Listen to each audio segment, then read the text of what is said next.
The energy crisis is the next turning point for mankind, and especially so for South Korea that severely lacks domestic resources. Although there exist various methods of renewable energy development, many of them are either erratic or inefficient or unaffordable. Therefore, it is the collective responsibility of mankind to find an energy source that is sustainable, efficient, and affordable. Our team plans to join this collective cause by turning sound into energy. Noise pollution, a prevalent issue in many urban areas, is no longer to be ignored but to be utilized. AcousTicity harnesses the sound and converts it into an immediately applicable form of energy. With its unlimited potential to be used in This station, as well as this airport, AcousTicity is already a market-ready business.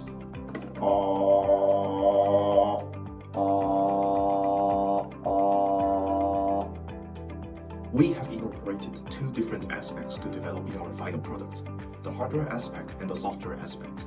The hardware aspect of the sound harvesting machine is mainly divided into two components, the hybrid Helmholtz resonator and piezoelectric sensors. The hybrid Helmholtz resonator, which is this part, is the primary section of the harvesting machine. It increases the amplitude of the sound wave, and it converts the sound energy into mechanical energy by vibrating the vibrating panel attached at the end of the resonator, which is this one. Piezoelectric membrane here, attached to the vibration panel, is porous lead zirconate's titanium membrane, which converts mechanical shock into electrical energy. It will convert the vibration caused by the resonance of the sound into electrical energy, charging the lithium battery attached at the side of the resonator. For the materials for the primary structure, we used PLC combined with 60% iron powder, resulting in increased vibrance and resonance in structure. For the software, we have created an application with floater to display and track the energy harvested by our innovation, and we have integrated Google Firebase, acting as a bridge of communication between the sound harvesting machine and the user. Each piece of hardware we created will have its own UUID, which will be the unique user ID responsible for communication with the database. As we initially target government organizations for our validation, the expenditure on electricity bills will decrease, which will mean there can be more investment in other aspects of the country, eventually benefiting the individuals. In a qualitative aspect, our innovation will contribute to two of the United Nations Sustainable Development Goals of sustainable cities and communities and responsible consumption and production in the short term. This novel system that we have developed is very efficient as the energy produced by the machine can be used to provide energy to the facility in which the machine is installed. This is a massive advantage over our competitors in the renewable energy market. The energy produced can be used directly after production without being transported through wires. Additionally, our accessibility from our consumers is tremendously better than other competing products because individual consumers will be able to afford a harvester that we have created.